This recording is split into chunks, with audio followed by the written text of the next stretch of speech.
Hello everyone. Welcome back to the channel YouTube of Uncle Dewey's Ghost Stories. I wish everyone a really enjoyable ghost story listening session. And today we continue with fairy tales as well as stories that audiences have sent to Dewey's channel to recount. Now let's begin with the first story of today's episode.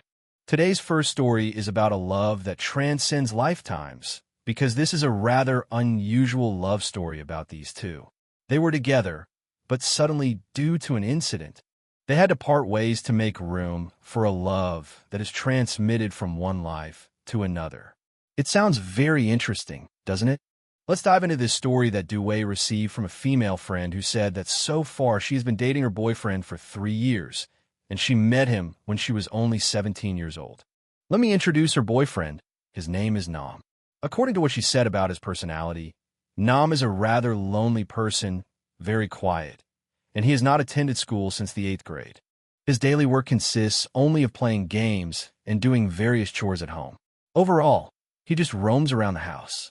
Things were like that until the year he turned 18. Nam started to suffer from serious health issues, meaning he was ill, but they didn't know what it was. In general, it was quite severe, leading to great fatigue. He went to countless doctors, but nobody could cure him, and he suffered endlessly. In the beginning, when he first fell ill, Nam did not go to any doctor for treatment, but only searched for various doctors to get treated, but to no avail. Generally, he didn't even know what his illness was or why he was continuously suffering like this, and treatment was ineffective. After 2 years, Nam decided to seek spiritual guidance to heal his illness. Despite seeking spiritual help, he still didn't really believe in spiritual matters. His perspective on spiritual solutions had always been skeptical, seeing them as superstitions and wasteful rituals.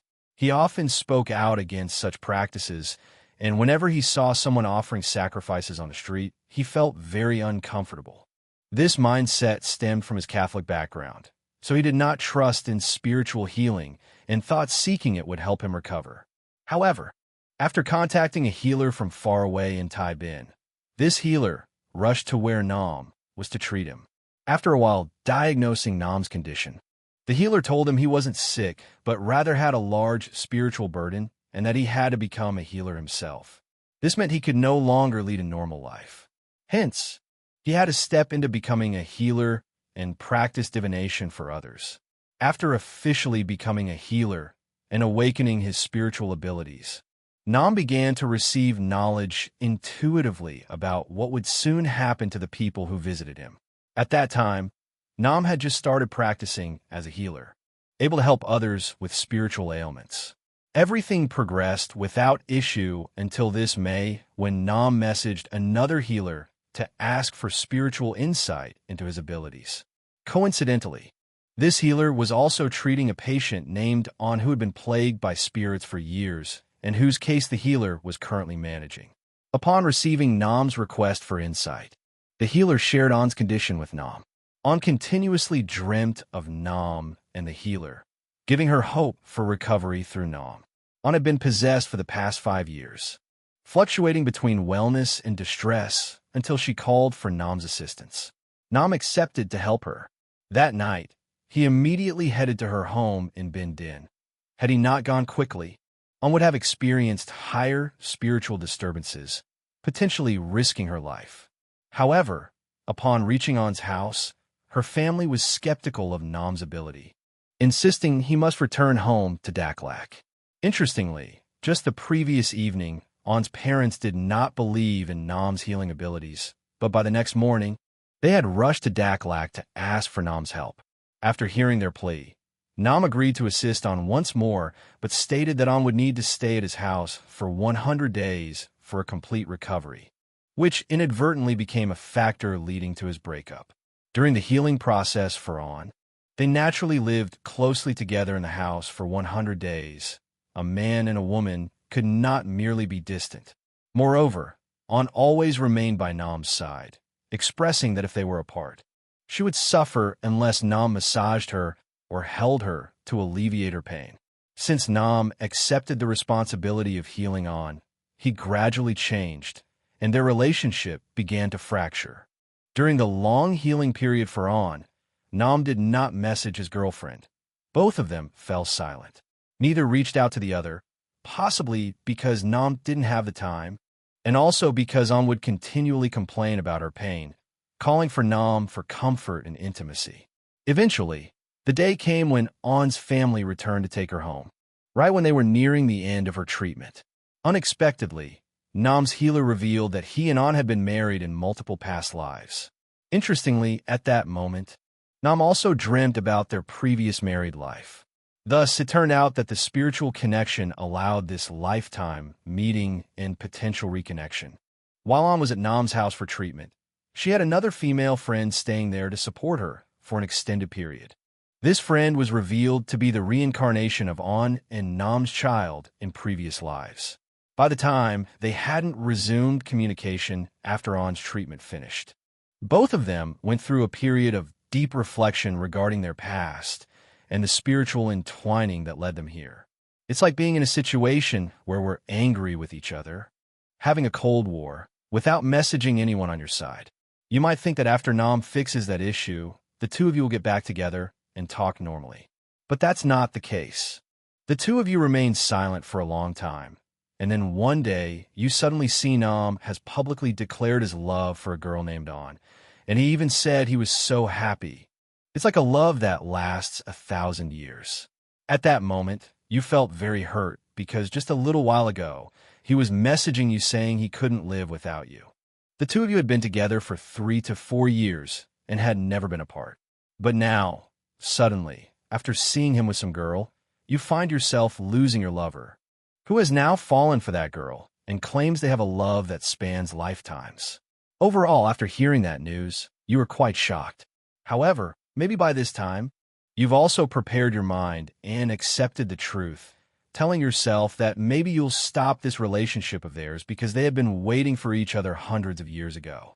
You even mentioned that Nam and that girl An used to weigh 48 kilograms and increased to 70 kilograms, while Nam started at 50 kilograms and went up to 80 kilograms, and now that they have found each other in the past.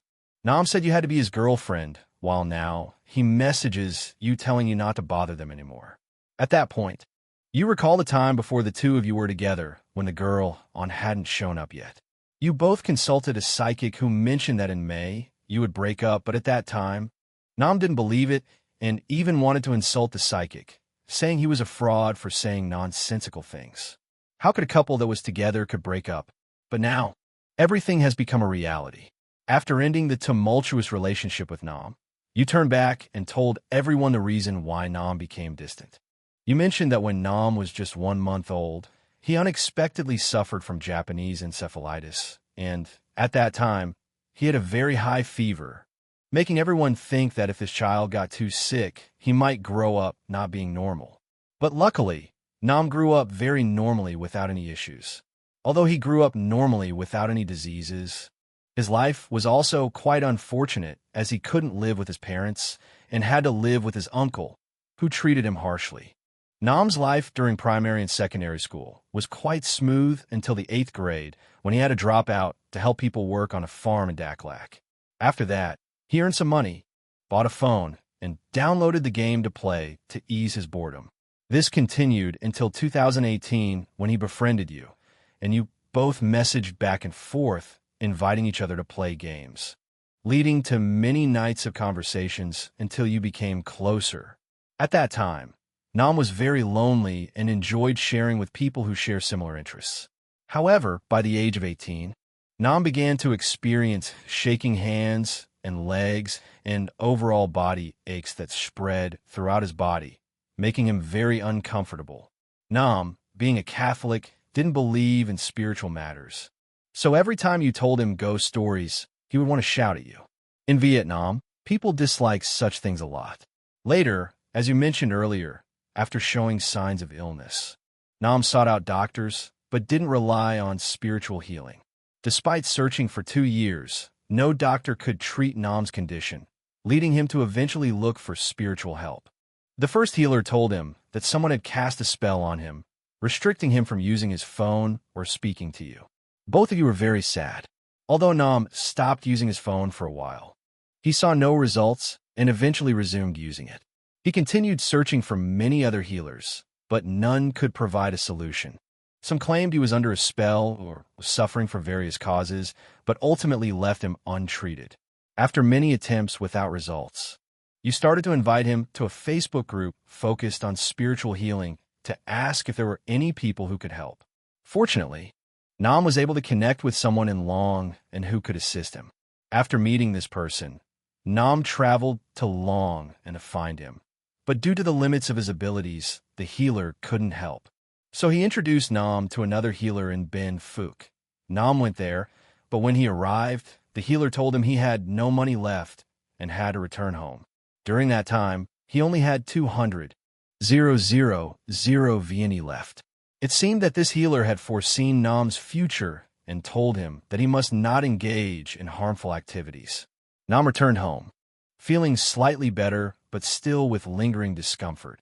Nam then decided to return to the Facebook group to search for another healer. He ended up meeting a healer in Tai Ben who not only came to Dak Lak, but asserted that Nam had special abilities and urged him to embrace them quickly since delaying could lead to dire consequences. During that time, Nam experienced bouts of vomiting blood. After he opened up to his potential, he was guided to practice spiritual rituals and even gained some abilities to foresee events. However, at that point, he still felt weak and required spiritual support. Whenever he wanted to know something, he needed the assistance of spirit mediums to reveal information to him. At that time, Nam had not yet mastered any significant skills. Interestingly, every day, a spirit would appear to guide Nam on learning to become a master.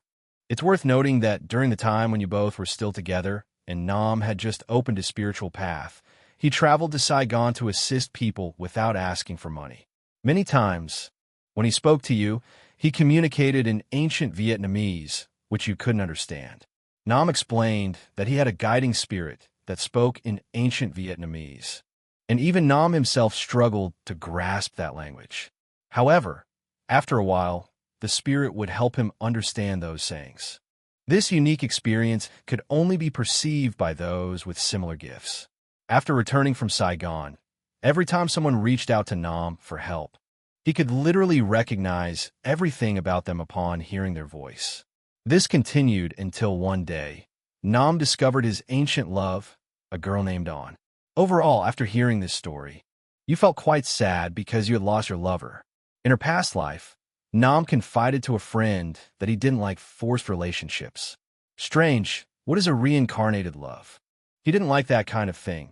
He still cared for her, but you wouldn't have guessed that just a few days later, those two would publicly declare their love for each other and break up with you. You were really sad. Sad because you were the one next to Nam since the time he was ugly and poor, without a penny to his name. At that time in Vietnam, his wife lived very unhappily, all by herself. You were the only companion to Nam until now. Nam has become successful, a teacher now, and has become more handsome than before. Ultimately, you also lost your partner. However, all you can do is accept fate. What else can you do? Yes, because for a long time, that girl constantly followed your boyfriend. So how could you stop it? Plus, now Nam has started to get handsome, tall, and well-built, and as a teacher, surely many girls will pursue him now. In fact, until now, you still can't believe that the two of you broke up. It must be because you were wrong or because of fate, and that is how we end a rather sad story about a legendary relationship. The next story is about some ghosts in District 2, as well as the ghost stories on Saigon Bridge. First, these stories were sent by a sister from Dong Nai, who will recount them to Dewey. The first story is about a rented house in Dong Nai that she recounted in 2007, where she lived with her younger sister and two other friends in the same room to work as laborers. But because the room was too cramped for 4 people, they decided to rent a whole house to have more space. Finally, they found a house with a front yard, and everyone was very happy because it was very cheap, while the other houses were bigger but expensive. But a strange thing happened after the landlord allowed them to stay. The landlord, who had moved to the front to open a business, asked if he could leave an altar there, saying he was going to sell noodles outside, so he needed the altar there. At that moment, nobody thought anything of it. Since the landlord hadn't taken any issues with the altar, it was fine. Furthermore, the area was cramped, and he couldn't take the altar with him. However, this altar had a spirit residing there, not an empty altar. Just after a week, strange events began to occur. That day, she and her friend returned home early around 5 p.m. After returning home, they started cooking together. She was busy cooking while her friend was showering. Suddenly, she heard her friend scream from the bathroom. When she asked what was wrong, the friend said she didn't know if the light in the bathroom was short-circuiting, but sometimes it went out, and sometimes it lit up. She suggested that it might be the electrical short, telling her to hurry up and finish showering. After that, her friend's husband and her sister returned home, and then her brother fixed the electrical issue. Everything seemed normal until that night, when everyone was asleep. Her friend cried out again, saying that there was something weird in front of their house, because another girl saw a figure standing in front of their house staring inside. Everyone was startled and ran outside to check for anyone. All they heard were dogs barking and footsteps running away, but they couldn't see anyone. After not seeing anyone, they returned and asked what the girl saw earlier. She said she saw a guy in a white shirt who was smiling and standing by the window. After turning to look at the window, everyone realized the house was built in a tall style, meaning the person standing there must be over 2 meters tall to see through the windows. At that moment, the people in the house began to understand that the house had something going on, so the next day, they asked the neighbor if the house was haunted. The neighbor replied she didn't know. They should stay there and find out for themselves. Taking that risk, they decided to buy offerings for the spirit residing on the altar of the landlord who had put it there. As they were settling down, someone came to collect the electricity and water bills at their door, calling for someone to pay. While one of them was just about to step out to pay, the person suddenly turned around in a hurry and ran to another place without explanation. They couldn't know why. After 20 days of staying there, that night, they were closing up. The local security came down to check their temporary residence papers while they were in the house, preparing to present their documents. But before they could even open the door, the security officers abruptly left without saying anything and ran straight back to their office.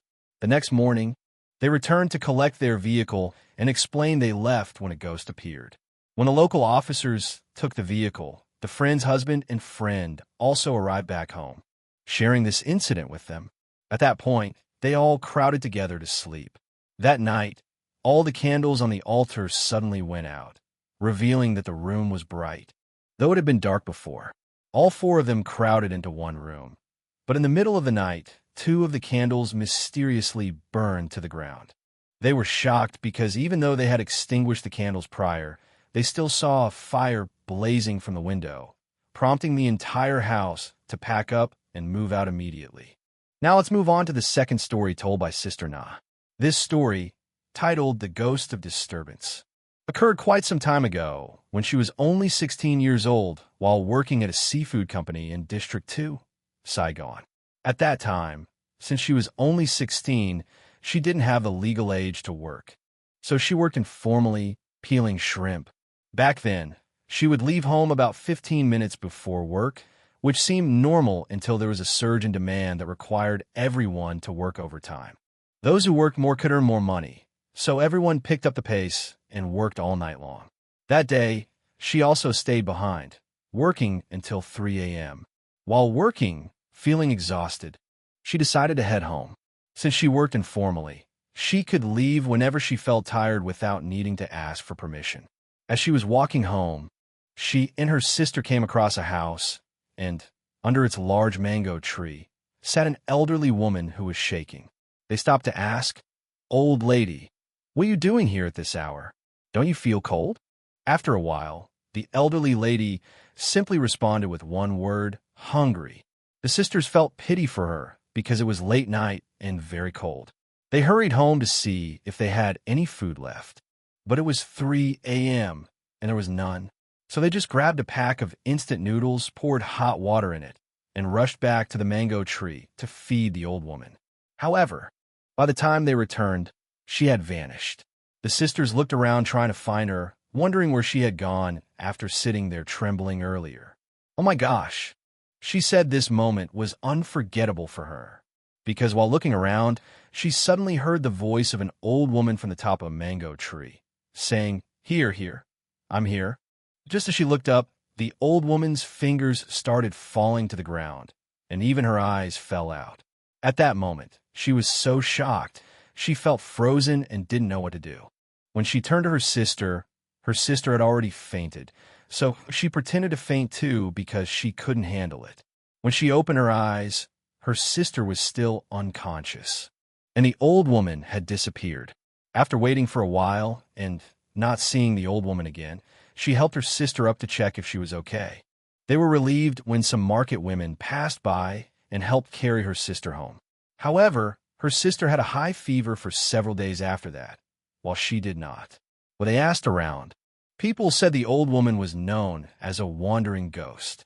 People were no longer afraid because they had seen it so often. They advised not to pay attention or interact with her. Just go about their business as usual. She thought maybe the poverty at the time made people fearless, as they had to keep selling at the market to earn money to eat. She recounted another story from 2003 to 2004 in her neighborhood in the Old District too. Back then, there was a shocking incident involving a 16 to 17-year-old girl who was gang raped by a group of hooligans. They took her earrings and left her there until the next morning when people discovered her body while exercising. Those who live in the Old District too could verify this event.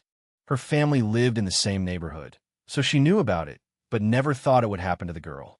The criminals couldn't live in peace afterward and eventually turned themselves in. By 2008, she was working as a waitress in a restaurant in District 1. One night, after a late birthday party, she left work around midnight. As she rode her bike over the Saigon Bridge, she remembered she had left her money at the restaurant. Suddenly, her bike had a flat tire. It was late, and no repair shops were open. As she approached the spot where the girl had been raped years ago, it started to drizzle, and the air turned cold. She saw a white box-like shape in the distance, thinking it was just debris blown by the wind. But as she got closer, she realized it was the girl crawling across the road with her hands outstretched. Despite being terrified, she continued riding and prayed until she passed the spot. When she looked back, the girl had disappeared. Later, she told her mother, who took her to the spot to offer prayers for the girl. After that, she never saw the girl again. In her neighborhood, especially among motorcycle taxi drivers, rumors spread about the girl. Drivers reported seeing a girl jumping off the bridge into the river, only to find no one there upon checking. Afterward, they avoided driving late at night near that area. The area was later cleared, and she didn't know if the girl's spirit found peace. She ended her story there, inviting others to share their thoughts and look forward to more stories.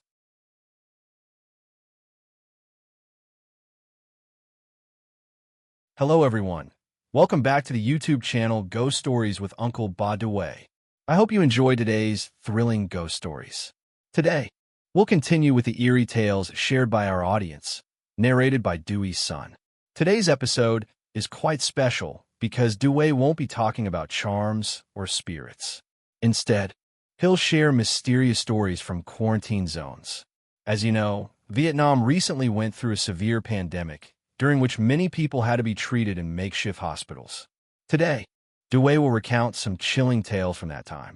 Let's dive into the first story of today's episode, titled Ouija Board in the Quarantine Zone. This story was sent by a young woman who prefaced it with a short tale about her younger brother, Quang. She said Quang is very superstitious and often encounters strange occurrences. This particular story happened in 2020. One afternoon, while she was standing with her mother in their front yard, they saw Quang returning home earlier than usual. When asked why he was home early, Quang revealed he had fallen off his motorcycle, but didn't know why. His mother noticed damage to both Quang and the motorcycle, prompting her to take him to the hospital for a checkup. Fortunately, the doctors found nothing wrong, although Quang kept hearing whispers in his ears. Quang cherished his new motorcycle, which he had just registered the day before, making the accident even more upsetting. After a few days in the hospital, Quang returned home, still haunted by the whispers. He eventually told his friend Fu about these incidents. Concerned, His family took him to a spiritual healer who revealed that Kwong had been protected by an ancestral spirit, preventing a fatal accident. The healer advised Kwong to visit him 3 times for rituals to ensure his safety. Another incident involved Kwong and his friends stopping by the roadside to take photos. While taking a break, Kwong's motorcycle inexplicably fell, though none of the others did.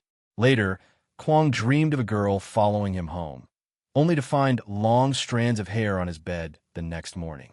This continued for several nights until Kwong decided to take the hair to the healer, who performed a ritual to stop the haunting. The next story involves a Ouija board session in a quarantine zone during the December 2021 COVID-19 outbreak. The storyteller was isolated for 14 days at a facility in Duk Hoa, Long An. During this time, a baby in the facility cried nonstop, reminding the storyteller of her own children at home. Despite attempts to soothe the baby, it continued crying late into the night. Around midnight, chaos erupted when a volunteer appeared possessed, speaking incoherently. Amidst the baby's cries and the possessed volunteer's wails, a 60-year-old woman suggested the volunteer was possessed by a spirit. A middle-aged woman organized a ritual with incense and offerings to appease the spirit. It was revealed that the spirit was of a young woman who had died in the quarantine zone and was seeking to take the crying baby with her. The spirit eventually left the volunteer's body, but another spirit entered, claiming to protect the baby from harm. This spirit also revealed its tragic death in the quarantine zone, along with its family. The situation calmed after the ritual, but the storyteller's husband warned her of the lingering presence of the first spirit. The storyteller concludes with a cautionary message about the dangers of using Ouija boards to summon spirits, as it can bring misfortune. She advises against engaging in such activities to avoid unwanted consequences. My friend and I both tested positive. Although we both got sick, my friend recovered in just a week, showing only 1 line on the test. Meanwhile, my condition worsened. I experienced breathing difficulties and restless nights. Around that time, the outbreak intensified and a lockdown was enforced. My friend's condition deteriorated rapidly, with her limbs turning pale and experiencing severe breathing issues. Her family rushed her to a makeshift hospital, but the doctors said the virus had affected her liver and kidneys. They estimated a 90% chance of fatality, so she was transferred to a larger hospital. In the first 10 days, she showed signs of improvement, which relieved her family. However, on the 10th night, she was taken to the emergency room and passed away. During this time, I was unaware of her death. That night, I dreamt of us hanging out together, but woke up feeling exhausted. The next day, while scrolling through Facebook, I saw a mutual friend change their profile picture to black. Upon reaching out, I learned that my friend had passed away. I was devastated and silently prayed for her spirit to visit me so I could pay my respects. Due to the lockdown, I couldn't attend her funeral. After that day, strange things began happening in my room. Items would disappear mysteriously. I often dreamed of us together. In one dream, she told me she was lonely and asked me to stay with her. I agreed, but suddenly felt a sharp pain as if someone hit me. I heard a voice telling me to go home, and another voice scolding my friend for trying to take me away. I woke up with a headache and shared my experience with my aunt, who advised me to hang mulberry branches at my door. After doing so, the disturbances stopped. One day, while playing games at my sister's place, I dozed off and dreamed of my late aunt warning me about my friend's spirit trying to take me away. She advised me to visit a nearby temple for help. The next morning, I followed her advice and was given a protective bracelet by a monk. The monk also performed a cleansing ritual at my home, which brought peace. I no longer experienced disturbances, but I remained cautious. Once the lockdown ended, I visited my friend's house to pay my respects. That night, I dreamt of her standing at my door, telling me to be careful of my unfaithful boyfriend. The next day, I confronted him, and he confessed to cheating. Since then, I've regularly visited her grave to offer incense and fruits. In another incident, during quarantine at a military facility, I experienced strange occurrences. Despite being with my husband and child, I felt a male presence at night, causing fatigue. After my family was discharged, I remained due to health concerns. Alone, I sensed someone watching me, especially during late-night trips to the bathroom. I often recited prayers for comfort. Eventually, I realized a spirit was attached to me, causing fatigue and preventing my discharge. I informed my mother, who promised offerings for the spirit's release. After several attempts, I was finally discharged. However, the spirit followed me home, causing disturbances and marital discord. My husband witnessed its presence and believed me. We sought help from a spiritual guide, who provided a protective necklace. Although the spirit's visits decreased, I occasionally sensed its presence. Despite these challenges, I continue to live cautiously, aware of the spirit's lingering presence.